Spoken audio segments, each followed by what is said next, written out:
안녕하십니까. 반갑습니다. 아이고, 이게 평일인데 낮에 이제 덥네요. 이렇게 모여주신 여러분들 감사합니다. 이게 우산혁명, 우산집회, 우산시위라고 했어요. 그런데 잘 됐군요. 여러분들 그 우산과 양산으로 햇빛 가리면서 이렇게 앉아 계시면 좋을 것 같습니다. 블랙 시위라고 하는데 검은 옷으로 차려입고 오신 분들, 지금 민주주의가 위험에 처했습니다. 민주주의, 우리의 민주주의의 꽃이라는 선거가 이 상태로 계속된다면 민주주의는 초상이 난 겁니다. 아마 그런 의미에서 주최 측에서 블랙 시위라고 이렇게 이름을 붙인 것 같습니다. 그리고 또 봤더니 영어로 beware or be next 라는 구호를 썼더라고요. 그게 뭔가 여러분들 궁금하실 텐데, 홍콩의 시위가 있었죠. 홍콩의 시위가 있을 때 그 대학에서 시위를 하고 있던 사람들에 대해서, 학생들에 대해서 경찰이 들이닥쳤어요. 마지막 그 작전을 펼쳤는데 마지막까지 있던 사람들이 벽에다가 써놓고 갔습니다. 그때는 중국 정부를 향해서 시위를 하던 사람들이니까 중국에 대해서 얘기를 했습니다. 중국 정부가 당신 정부를 이제 접수하게 될 것이고, 중국에 있는 회사들이 당신의 정치적 견해를 간섭하게 될 것이다. 그리고 결국은 우리 위구르 같이, 신장 위구르 같이 당신들은 중국의 지배를 결국은 받게 될 것이다. 이 사실을 알고 항상 대비하라. 그렇지 않으면 당신이 다음 재물이 될 것이다. 그래서 beware or be next 라는 이름을, 그 구호를 썼는데 역시 젊은이들 같이 멋진 구호를 만들었다고 생각합니다. 여러분, 이번 선거가 부정이다 라는 것이 처음에는 정말로 그럴까 하는 생각으로 시작을 했는데, 이제 하나 둘씩 이게 부정이라는 움직일 수 없는 증거들이 나타나고 있습니다. 오늘은 MBC가 아니고 오늘은 중앙일보에서 큰 기사가 났죠. 부여에서 개표 도중에 전자 개표기가 이상한 짓을 하더라. 그래서 그거를 지적을 했더니 그 직원이 당황해서 컴퓨터를 리셋시키고 다시 했다. 다시 검표를 했더니, 다시 개표를 한 다음에 봤더니 많이 바뀌어서 간신히 정진석 후보가 당선이 됐다. 그런 내용입니다. 그게 어디 부여뿐만이겠습니까? 지금 미베인 교수, 월터 미베인 교수, 전 세계적으로 부정선거를 가려내는 최고의 학자, 최고의 권위를 지닌 학자가 세 번째 논문을 발표했는데, 거기에 27개에서 아마 24개로 다시 조정이 된 것 같아요. 224개인가의 투표구에, 지역구에서 부정이 저질러졌는데, 부정이 너무 많아서 당락이 바뀐 곳은 27군데라고 했어요. 27군데에 물론 제 지역구도 포함이 되어 있습니다. 그러니까 선거가 잘 됐다면 당락이 바뀌었을 것이다. 민경욱, 너도 선거가 잘 됐으면은 이번에 국회의원 당선이 됐다, 이 말씀이죠. 네, 그런 곳이 지난 2차 논문에서는 27군데라고 발표를 했습니다. 근데 어제 3차 논문이 나왔는데, 지금 여러 가지 학자다 보니까 학자들이 이야기를 하고 있어요. 야, 이런 전제들이 잘못되기 때문에 너의 결론을 믿을 수 없어. 이렇게 얘기하는 분, 이병태 교수님, 이런 분들이 얘기를 합니다. 그래서 그런 거를 다 수용을 했어요. 아, 그러냐? 그러면 이걸 조건을 바꿔보자. 이러면서 내린 결론은 뭐냐? 결론적으로 부정이 저질러졌다는 그런 의심은 더욱 강해졌다. 그런 겁니다. 그러니까 이번 선거가 부정으로 뒤덮였었다. 그리고 27군데라고 그랬는데 지금 4군데에는 당락이 바뀌었다, 이런 거예요. 당락이 바뀐 중에는 고민정이 들어갑니다. 고민정도 지난번에 빠졌었는데 다시 들어갔어요. 이번에 이제 홍준표 의원의 지역구도 지난 2차에는 당락이 바뀐 곳으로 들어갔는데 이번에는 빠졌습니다. 그렇게 24명이 당락이 바뀌었다, 이런 말씀을 드리겠습니다. 그리고 제가 지난 월요일이죠. 월요일 국회에서 있었던 국민대회에서 제가 6장의 투표 용지를 흔들었어요. 이게 관리도 잘 못됐고 이렇게 이 당일 투표지가 개표장에서 발견됐다는 것은 큰 잘못이다 라고 제가 흔들었어요. 그런데 그거를 이 중앙선관위에서 뭐라고 그랬냐면은 민경욱은 그게 사전투표지라고 그랬는데 사전투표지가 아니다. 그 사람이 잘못 얘기했다. 저는 사전투표지라고 얘기한 적이 없습니다. 사전투표지에는 QR코드가 붙어 있어요. 그래서 제가 보면 하는데 그걸 왜 제가 사전투표라고 합니까? 당일 투표지, 번호표도 뜯지 않은 당일 투표지, 많은 당일 투표지가 그것도 사전투표 개표하는 곳에서 발견이 됐다. 이렇게 얘기를 했죠. 그러니까 사전투표 개표하는 곳에서 발견이 됐다 그러니까 아마 그 사람들이 사전투표지라고 제가 얘기했다고 잘못 알아듣는 것 같습니다. 그게 아닙니다. 그것과 관계없이 여러분 이 말씀 드릴게요. 그 투표지, 이 잔여 투표지라는 게 있어요. 투표지가 남은 거라는 거죠. 투표지는 인쇄를 하기 때문에 수만 장, 그 모든 사람이 올 것으로 상정을 하고 많은 투표지를 쌓아놓고 있습니다. 그래서 사람이 올 때마다 그 하나씩을 줘요. 하나씩 주는데 사람이 다 오지 않습니까? 그럼 투표지가 남아요. 그 투표지를 뭐라고 해요? 잔여 투표지라고 합니다. 그 잔여 투표지는 도장만 찍으면은 투표지가 되는 겁니다. 기표지가 되는 거예요.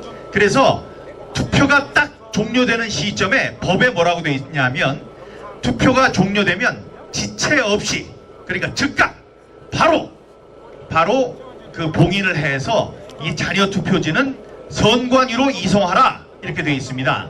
그 뜻이 무엇인지 여러분 아실 거예요. 이 투표지는 도장만 찍으면 수만 장의 적법한 기표지가 되니까 투표가 끝난 다음에는 얼른 싸서 안 보이는데 감춰야 된다 이렇게 되어 있는 겁니다. 그래서 제가 이거를 뭐라고 표현을 했냐면은 이 투표함은 불이고 이거는 화약이다. 그렇게 생각하시면 돼요. 잔여투표지는 화약이다. 그러니까 불과 화약, 이게 딱 끝나가지고 여기 불이 붙었어요. 투표함에 불이 붙었어. 그러면 화약은 치워야 된다. 그렇게 법에 되어 있어요. 그걸 안 할 경우에 1년 이상 10년 이하의 징역에 처하도록 하는 굉장히 큰 벌을 받게 됩니다. 자, 그런데 남도 아닌 선관위 직원들이 어떻게 했어요? 그 잔여 투표지를 바리바리 씻고 어디로 갔습니까? 개표장으로 갔어요. 개표장. 화약을 등에 짊어지고 그 불바다를 간 겁니다. 불바다에 남아있는 화약 몇 개를 건져온 거예요. 그래놓고 이 사람들은 제가 그 발표를 하니까 저를 심지어 장물합이래요. 장물합이. 예? 이 선거가 잘못됐다는 것을 밝히기 위해서 여러 노력을 하면서 얻은 그 증거를 이 사람들은 절취물이라고 얘기를 하고 있어요. 제가 얘기합니다. 그 잔여 투표지가 있을 곳은 투표소 아니면 선거관리위원회의 창고입니다. 창고로 가져가지 않고 그걸 싸가지고 와서 개표장 한 구석에 있는 헬스센터에다가 집어넣었어요. 체력 단련장, 그 체력 단련장에는 CCTV도 없었습니다. 거기에다가 그 잔여 투표지를 놨어요. 왜 잔여 투표지를 거기까지 가져왔냐? 그러니까 자기네들도 할 말이 궁색하니까 뭐라 그래요? 아니, 투표를 하는데 투표인 수와 투표 수가 맞지 않아서 그거를 확인하기 위해서 잔여 투표지를 들고 와서 봉인을 까서 그걸 세해봤대요. 아니, 누구를 바보로 합니까? 말도 안 되는 우리 국민을 바보로 알면 안 됩니다. 세상에 그런 바보 같은 그 변명이 어디 있습니까? 변명을 하려면 좀 그럴듯하게 해야죠. 그래서 그 체력 단련장에다 놨다가 한참 동안을 봉인을 안 했다가 그 사람들 말에 따르면 나중에 이제 봉인을 해서 갖다 놨답니다. 여러분, 그 사람들은 제가 이렇게 국회의원회관 대회의실에서 이 투표 용지를 흔들었을 때 그게 자기네 잔여 투표지에서 나온 그 투표지라는 것을 알았을까요? 전혀 모르고 있었습니다. 전혀 모르고 있었던 거예요. 알았으면은 경찰에 신고하고 검찰에 신고하고 아니면 내부적으로 어떻게 됐나 CCTV도 틀어보고 그래야 됐을 거 아니에요. CCTV는 틀어볼 것이 없었을 거예요. 거기 헬스센터 체력 단련장에는 CCTV가 사람이 왔다 갔다 해도 알 수가 없다고 자기네들이 얘기를 하니까 그런 곳에 그 위험한 물건, 그 물건을 갖다 놓은 그 사람들이 큰 처벌을 받아야 되겠죠? 네, 그렇게 생각하면 됩니다. 투표용지가 가장 있으면 안 될 곳이 개표장이었어요. 제가 말씀드리잖아요. 그건 화약과 같은 것이다. 도장만 찍으면은 계속 합법적인 기표 용지가 되는 겁니다. 그렇기 때문에 멀리 떨어뜨려 놔야 돼요. 그게 법을 제정한 정신입니다. 그걸 하지 않고 개표장에 가져간 그들은 범죄인입니다. 그런 거를 적반하장이라고 하죠. 너무 어이가 없어서 제가 그 기사가 났을 때 제 페이스북에 올려놨어요. 이 기사를 읽고 웃음이 나온 건 저만 그렇습니까? 이 사람들이 저를 고발하겠다고 합니다. 여러분, 이 상황이 어떤 상황인지 사자성어로 얘기해 주세요. 그랬더니 여러 가지가 나왔어요. 제가 생각한 건 적반하장, 도둑놈이 오히려 몽둥이를 든다, 적반하장인 줄 알았더니 별별 얘기가 다 나옵니다. 발등 불떨, 발등에 불이 떨어졌다. 또 지구지파, 이게 뭐냐 그랬더니 지 구멍을 지가 파고 있다. 예, 자기 구멍을 자기가 파고 있는 거죠. 여러분, 그리고 이게 참 잘 된 겁니다. 제가 그동안에 이 법원과 검찰에 요구한 게 많아요.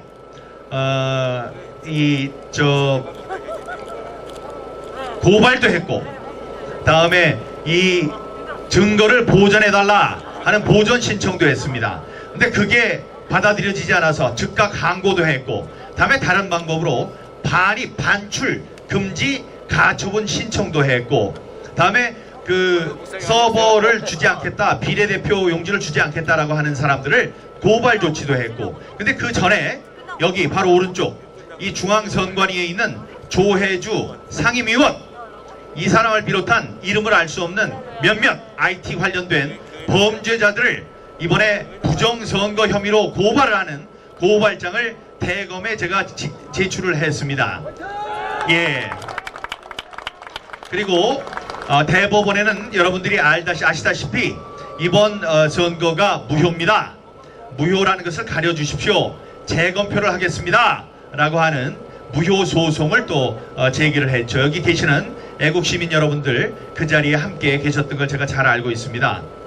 자, 그렇게 했는데 이분들이 아주 고맙게도 저를 고발을 했어요. 근데 지금 제가 여기 있는 조혜주 상임위원을 비롯해서 고발을 했는데도 불구하고 어려우니까 이 상황이 잘 모르겠으니까 검찰이 옴쭉달싹을 하지 않았습니다. 움직이지 않았어요.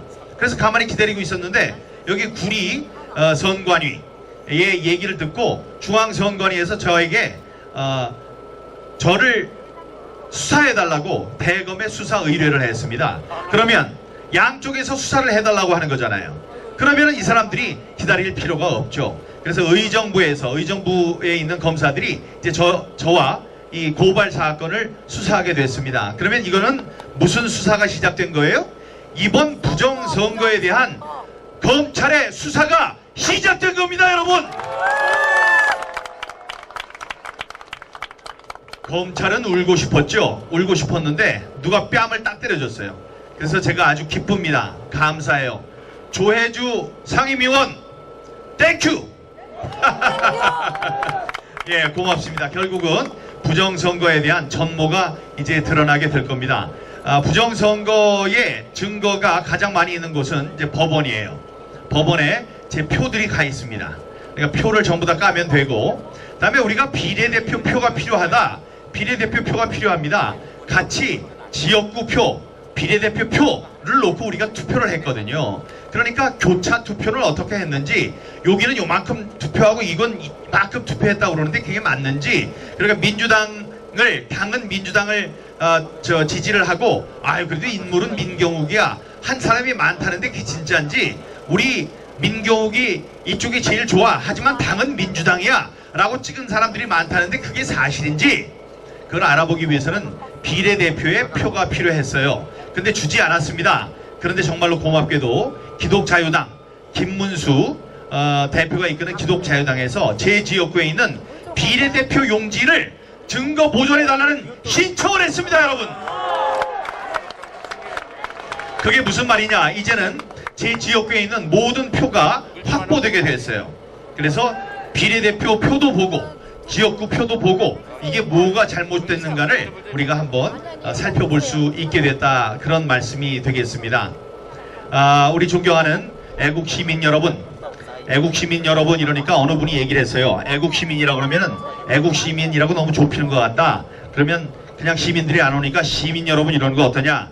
근데 저는 여기 앉아 계시는 분들이 다 얼굴에 크게 애국 이렇게 써 있는 것 같은데 맞으십니까? 예, 여러분 잘 될 겁니다. 잘 될 거예요. 여러분들 하시는 일이 얼마나 많은데 시간 내서 여기까지 저 멀리서 걸어오시는 분들 오늘도 봤어요. 그런 정성들이 모입니다. 여러분들이 시간이 많아서 여기 오셨나요? 아니요. 여기서 누가 돈을 줘서 오셨나요? 아니요. 여러분들 돈 쓰고 오신 거 아니에요? 그렇죠? 예, 이 나라가 잘 돼야 되겠다.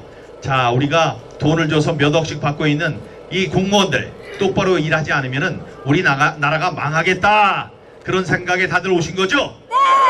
그런 여러분들이 애국 시민이십니다. 자, 그래서 제가 몇 가지 구호를 외치면 구호를 따라 외쳐주십시오. 마지막에는 3번 같이 외쳐주세요. 민주주의가 풍전등화의 위기에 처했다. 애국 시민이여 총 불기하라! 불겨라! 불겨라! 불겨라! 이번 선거를 그대로 두면 앞으로 민주선거는 영영 다시 오지 않는다. 통합당은 진상규명 특위를 당장 구성하라! 구성하라! 구성하라! 구성하라! 중앙선관위는 QR코드의 생성과 독해 과정을 시연을 통해 명명백백하게 당장 공개하라! 공개하라! 공개하라! 공개하라! 중앙선관위는 부정선거에 온상이 되는 사전선거와 QR코드 사용을 즉각 철폐하라! 철폐하라! 철폐하라! 철폐하라! 부정선거 주동 세력은 역사의 죄를 지어서는 안 된다. 즉각 증거 제시와 양심 선언을 통해 전모를 공개하고 국민 앞에 섰고 퇴주하라. 대주하라! 대주하라! 대주하라! 검찰은 내란죄에 버금가는 국기 혼란을 야기한 이번 제21대 총선 부정 의혹에 대한 전면적인 수사에 즉각 착수하라! 작수하라! 작수하라! 작수하라! 문재인 대통령과 정세균 총리는 21대 총선에 대해 무효를 선언하고 전 정부적인 진상조사 작업에 즉각 착수하라! 작수하라! 작수하라! 작수하라! 법원은 정치권에서 오는 그 어떤 파괴 작업에 대해 국민께 보고하고 불편부당한 자세로 역사적 범죄 행위를 밝혀내기 위한 국민적 요구를 겸허한 자세로 받아들여 이 사건을 공정히 재판하라! 재판하라! 재판하라! 재판하라!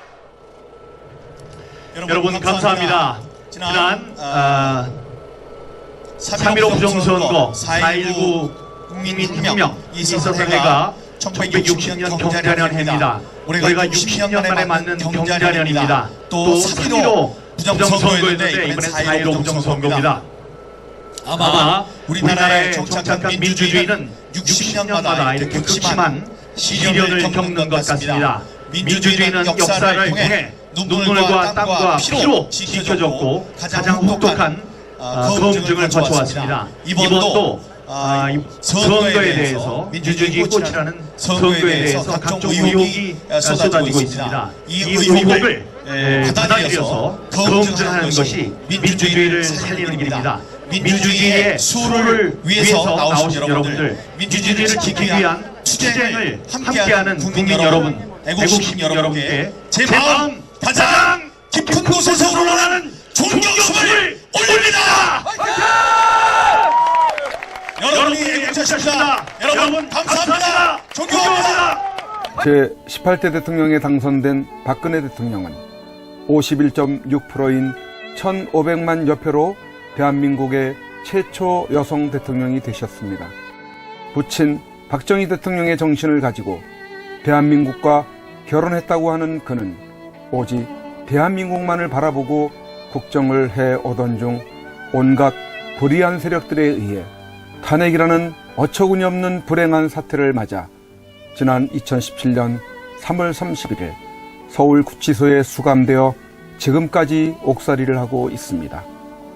시간이 지나면서 박근혜 대통령의 결백이 알려지고 있는 가운데 분노하고 있지만 정작 박근혜 대통령께서는 구치소 안에서 홀로 꿋꿋이 투쟁을 하며 3년, 30년, 300년을 구형하던 불의한 재판에 타협하지 않고 계십니다. 박근혜 대통령의 존재가 정의와 자유를 사랑하는 정의로운 국민들의 희망일 것입니다.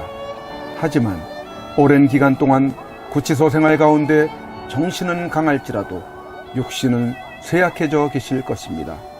이에 여러 국민들의 도움이 절실히 필요합니다. 그것은 바로 엽서와 서신 보내기입니다. 지금까지 엽서 서신 보내기에 동참한 국민들은 약 15,000명 내외로 보여집니다.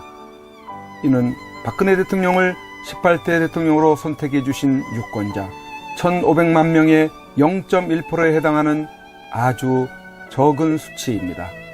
대통령께서 더욱 꿋꿋하게 버티시게 하는 힘은 국민 여러분들의 관심 어린 서신입니다. 아직까지 동참하지 못하고 계시는 국민들께서 적어도 10% 정도인 150만 명은 엽서 서신 보내기에 꼭 참여하셔서 대통령을 다시 볼 수 있을 때까지 이 일에 함께 해주시면 좋겠습니다. 매일같이 산더미처럼 배달되는 여러분들의 엽서 서신을 통해 대통령께서는 크게 힘을 얻게 될 것입니다.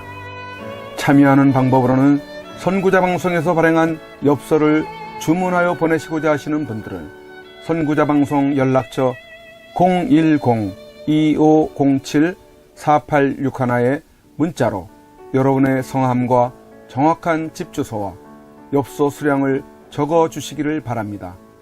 엽서는 지금까지 1차 9장 1세트, 2차 9장 1세트, 3차 엽서 9장 1세트가 발행되어 있어서 주문 시에는 각 회차당 몇 세트인지를 표기해 주시고 엽서 대금은 세트당 만원을 농협 360-02-140-392 예금주 황진무로 입금해 주시고 문자에 엽서를 주문해 주시면 되겠습니다. 그리고 별도로 서신이나 문구점에서 엽서를 이용하시는 분들은 서울구치소, 경기도 군포시 군포우체구 사서함 20호 수용자 번호 503 박근혜 대통령 앞으로 보내시면 되십니다. 선구자 방송에서 발행한 엽서는 박근혜 대통령의 모습과 뜻깊은 사진으로 제작을 하여 그 의미를 가지고 있어서 박근혜 대통령께 더욱 감동이 전달될 것입니다. 지금까지 3차에 걸쳐 발행한 엽서는 다음과 같습니다. 보시고 꼭 엽서 서신 보내기 150만 명 10%에 동참하셔서 훗날 참 잘했다라는 긍지와 위안이 되시기를 바랍니다. 행복을 만들어요.